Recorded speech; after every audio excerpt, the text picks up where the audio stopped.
Welcome back to Grumpy Vet Garage. Back in 2017, I bought my Chevy Silverado 2500 HD with an LBZ Duramax, and then about a year after that, I purchased the Edge Products CTS2, which comes with emissions compliant tunes and also an in-cab monitoring system.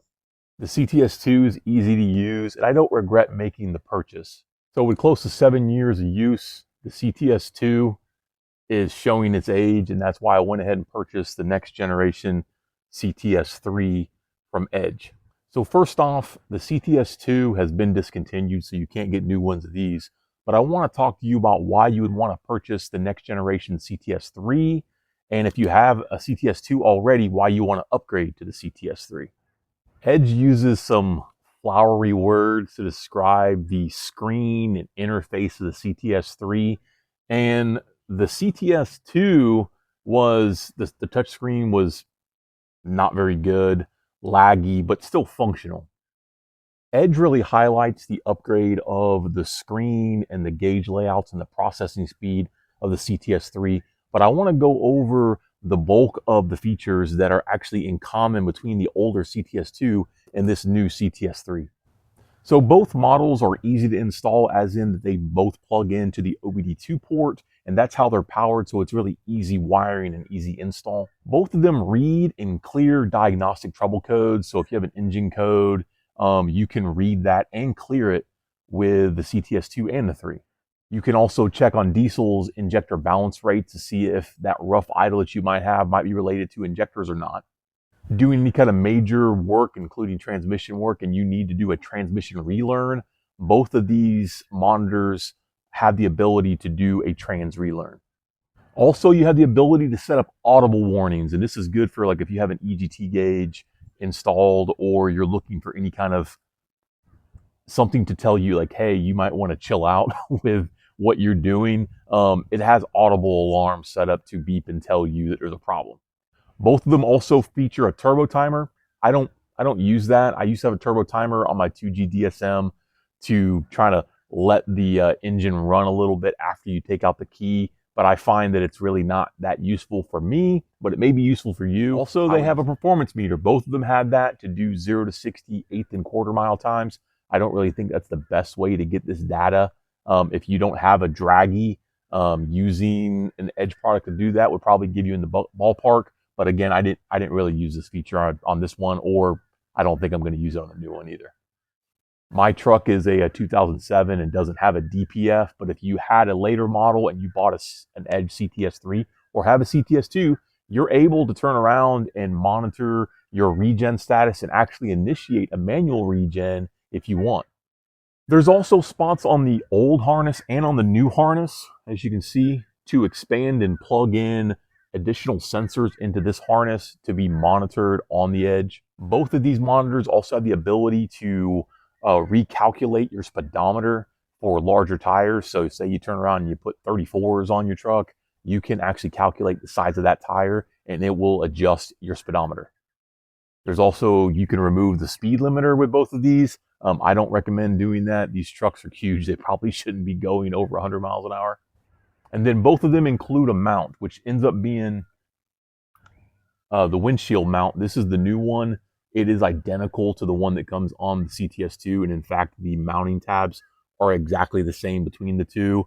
Mine failed, which got annoying. I have a solution for that, and I'm going to talk about that too. But it comes with a mount, and this works great until it doesn't. Here is actually a 3D printed mount that I picked up on Etsy.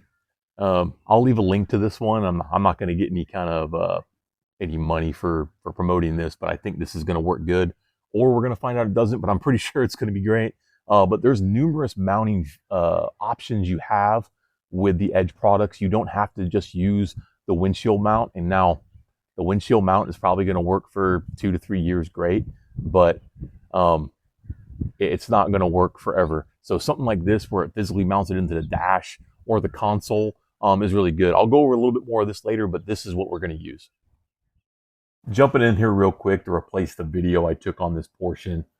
I can't find exactly where the CTS2 power level lists are but looking at the numbers, it is the same CTS2, the CTS3.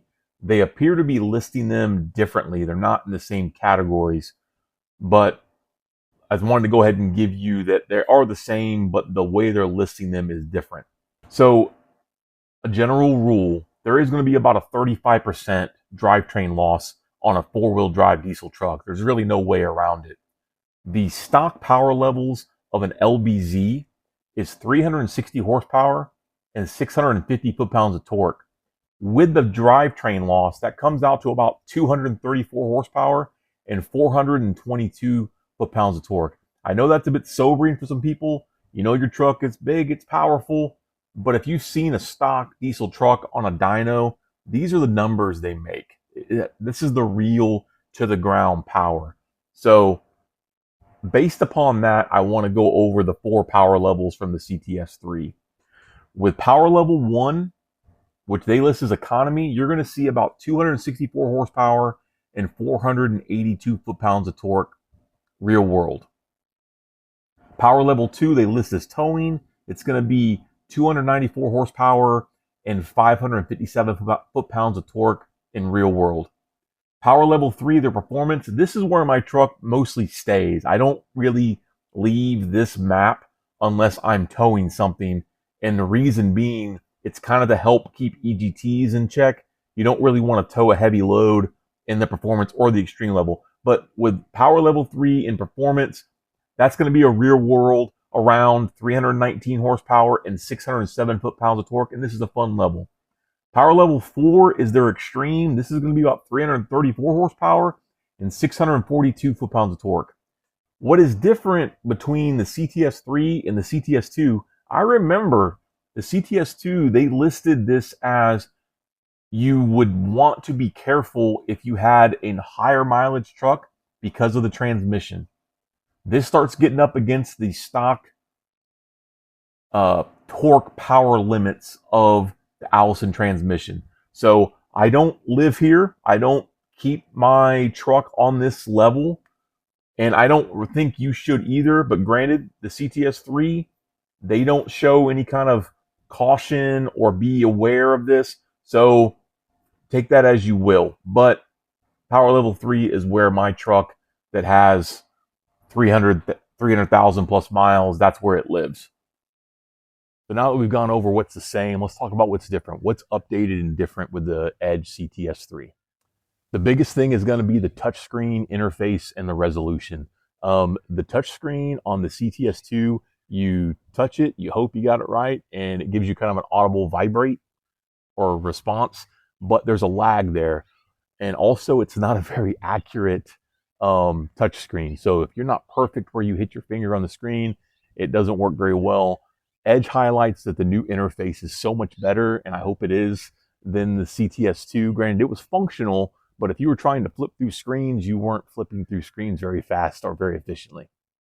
The next is, in addition to an audible warning, there's actually LED warnings. So whether or not your truck's kind of loud or you listen to music kind of loud, maybe that audible warning doesn't catch your attention. There is an LED that will illuminate to let you know that there's a warning with the monitor, and I think that's a good addition. There's more parameters to log into Gauge, and actually the Gauge layouts, you have the ability to put more parameters on the screen at once with the CTS3 as compared to the CTS2. They've also made logging easier to do. Also, there's more memory for more logging, so there's actually 4 times as much memory on the CTS3 as there is on the CTS2. And then getting the logs off, you still have to use the supplied USB cord that comes with the CTS3 to get the logs off, but you can hold more of them on the actual unit than you could before.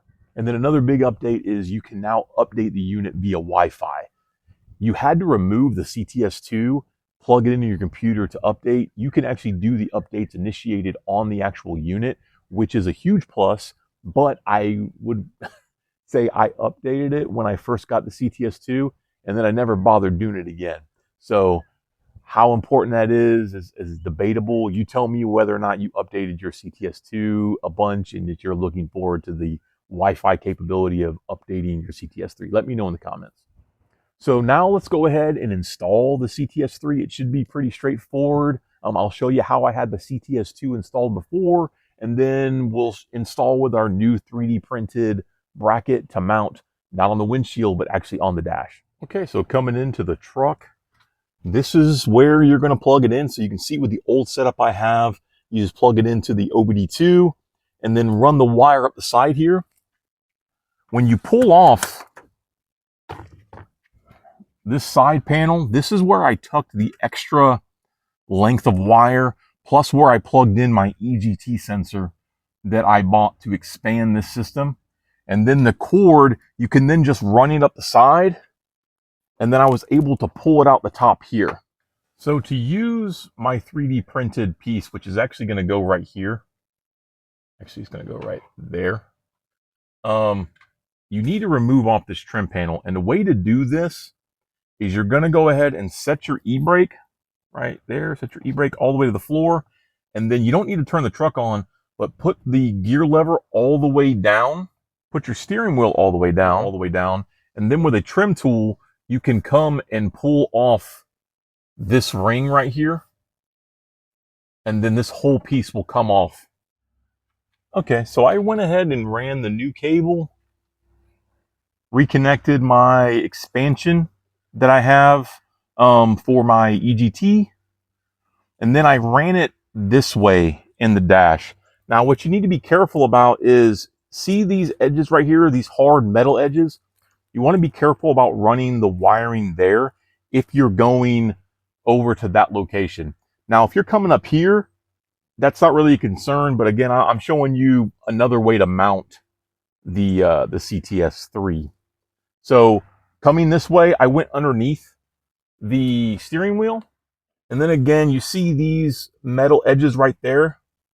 You want to be careful to not hit those. And then these hard surfaces right here, I'm coming behind it, not over, so that it can't rub on top of that plastic. But I'm coming into this area right here.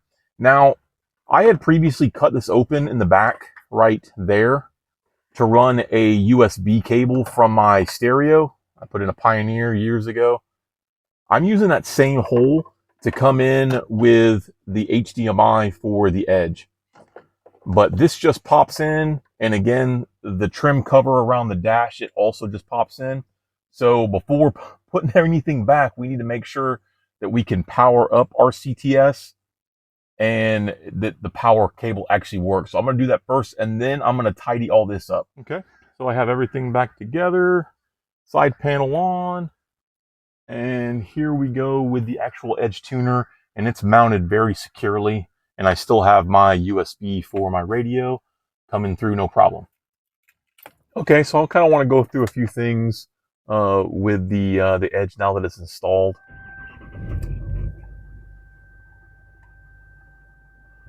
See, the load there was much faster than what you would get with the CTS2.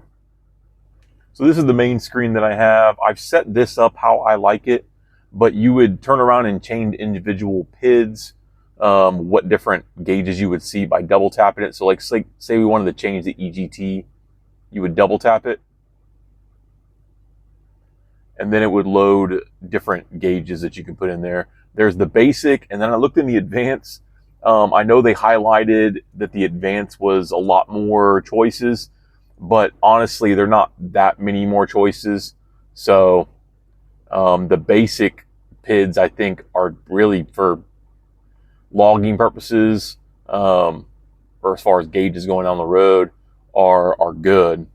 So again, you would just select what you want and then save.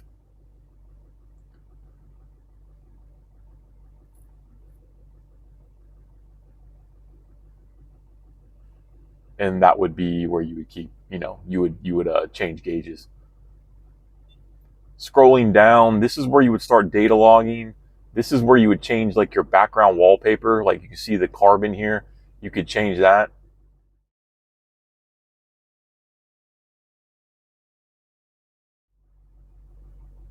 So now the background's an American flag, which is cool. So that's where that would be. And then theme settings, kind of the same thing. You can change the colors that you very well may see. So edit the different layouts. So like that's the main layout I like, but it's more similar to that of the original CTS2, but we could turn around and change it, and I can show you a different screen. So,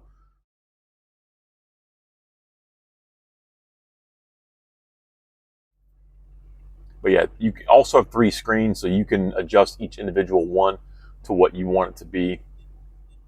On the flip side, you have your tuning, diagnostics. So like again, diagnostics. So we check that code, and it tells you what the code is. And then if you click it, it actually tells you exactly what it is. Oh, it's like it appears as though my intake air heater circuit is bad, or in my case, not there at all. You can clear it, but again, it's just going to come back, especially if it's something that's been removed from the vehicle. And then check injector balance rates, and this is where you would do a trans relearn. This is a performance test, and you have various performance tests that you can do: 0 to 60, 0 to 100, quarter mile, eighth mile. This is where you would set up additional gauges. This is just for settings in general, so like setting up your Wi-Fi for your updates, which you definitely do want to update it. It actually was a little bit buggy without the update, so do your update right away.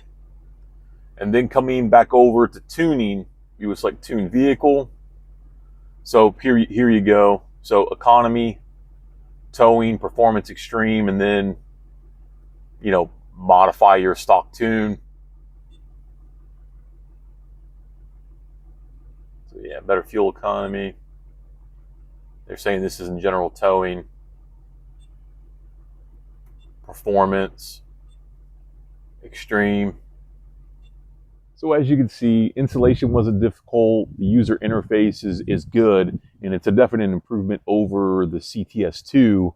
But my recommendation, if you don't have any tunes and you don't have in-cab monitoring on your Duramax or really any diesel truck, I would highly recommend the CTS3 from Edge Products. If you already have a CTS2 and it's functioning, I don't really see the point to upgrade to the CTS3. The resolution is better, the interface is better, but the functionality isn't that much different than that of the CTS2. It runs smoother. It has more parameters on your individual gauge screen, but there is a bit of a diminishing return. There's only so much information that you very well may need. So I would say if your CTS2 is working, getting a CTS3 is probably not that big a deal. I do like the 3D printed mount where it moved it down into the dash compared to on the windshield. The windshield is great for visibility of it while you're driving, but I find myself looking more at like temperatures and that type of stuff that could be glanced down at, just like glancing down at the radio, compared to what is my speed or what's my RPM. That's what the dash is for. But I think the actual gauges and monitoring in that way is also the addition of the LED warnings is good. But if you don't have any kind of monitoring and you don't have any tunes, and there's really no reason why not to get the CTS3 from Edge. But again, if you have a CTS2 and it functions, not like mine broke, but if it still functions, I don't really see the point of getting rid of a functioning CTS2 to upgrade to the 3. If you like this kind of content, please consider subscribing to Grumpy Vet Garage, liking this video, sharing this video. Additionally, we have a Grumpy Vet Garage merch store. This is a Grumpy Vet Garage zip-up hoodie. We have pullover hoodies and t-shirts also in the store. The link to that store is in the description below. Go on there, buy something for yourself. It really helps out the channel to grow. Thanks for coming and seeing me in my garage. Until next time, have a good one.